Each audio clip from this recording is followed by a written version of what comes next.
Hey people, welcome back to my channel Initial Solution. In this video, I'm going to show you how to take screenshot on Samsung.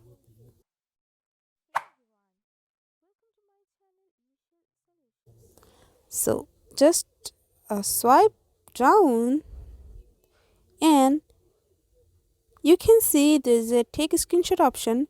If you can't see on your mobile, just go to this plus icon and you can see this take screenshot option here. Just hold it and keep it here on your mobile like this, and you can see this take a screenshot on here.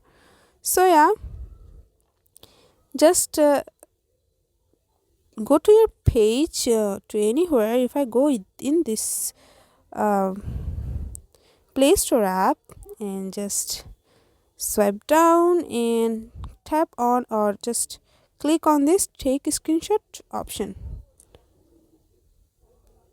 and you can see it's now captured. Here it is. You can go to your gallery and you can see this one, this screenshot.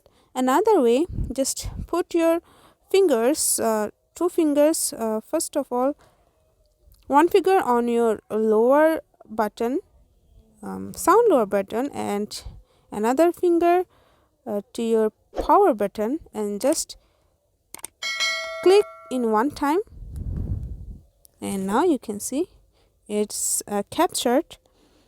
And you can go for your gallery and you can see the captured screenshot here. So yeah, that's it. This is how you can take a screenshot on Samsung. Hope this video helped you. If it did, then please like, comment and share. Subscribe to our channel and don't forget to hit the bell icon for more videos. Thank you. This video is sponsored by Zerosoft. Zerosoft offers graphic design, UI UX design, digital marketing, and web development. Elevate your brand with Zerosoft today. For more details, check the description box.